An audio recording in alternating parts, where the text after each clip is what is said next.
Looking at the ingredients in our products is the first step to live in harmony. It is important to take care of our own body and soul, but it's also very important to take care of other people. We can help other people by donating money, giving clothes and food, asking if they need help, so many ways.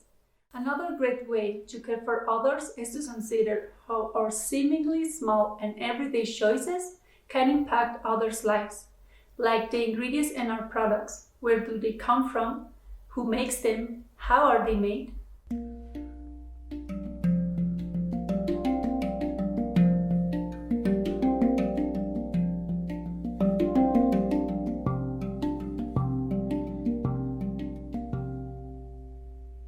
Where do the ingredients in our products come from? Who makes them? And how are they made?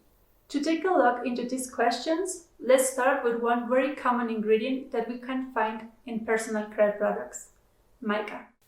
Mica is a mineral obtained from a mine, and it's ground down into a colorless sparkling powder. Because it is natural produced, it is widely used in organic and natural beauty brands to add color and shimmer. To answer the first question, where do mica come from? Here is Rosalinda. Long story short, India has the largest mica deposits in the world. The extreme poverty has led the people to work in illegal mines, trying to earn some money. Many families send their children as young as 5 years old to work in the mines alongside adults. Their small hands are ideal to pick up the mineral. Despite the fact that 1 kilogram of mica can be sold for $700, these children earn as little as 53 cents per day. To learn more about the mica mining and families whose livings depend on it, we will leave you a link in the description bar to a complete reportage in the Indian mines, with interviews with the children working at the mine. Please watch it so that you can see the big impact mica has.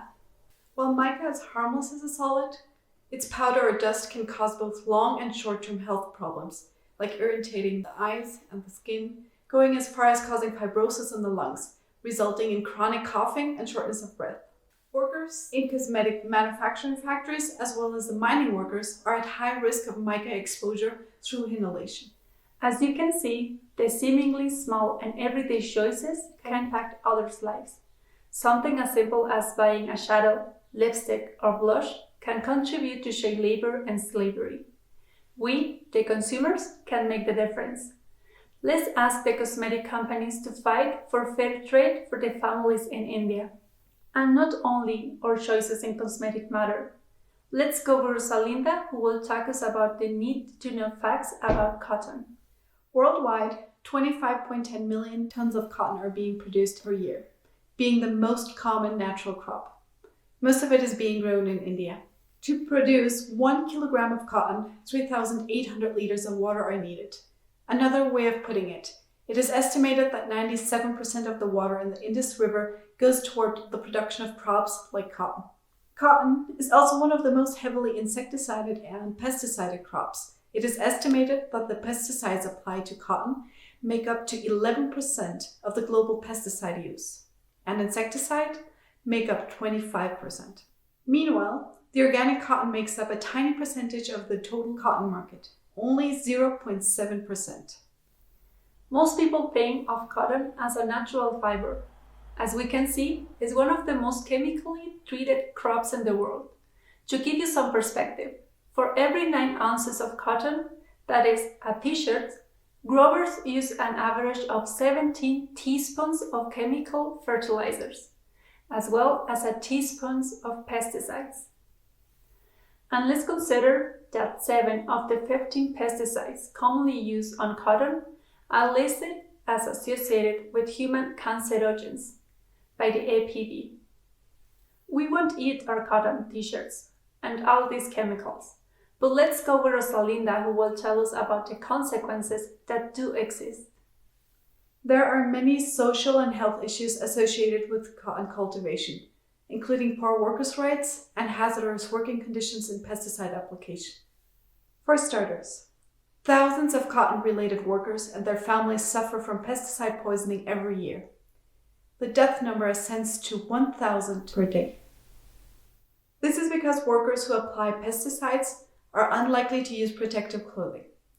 Normally, victims gradually become ill over a period of months or years, reporting symptoms like headaches, skin irritation, weakness, eye irritation, loss of appetite, nausea, excessive salivation, vomiting, and difficult breathing.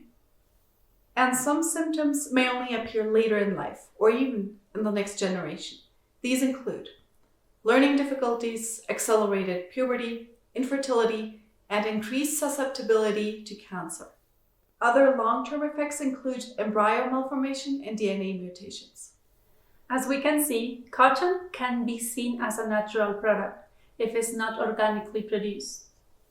But farmers and workers of cotton are not the only ones affected.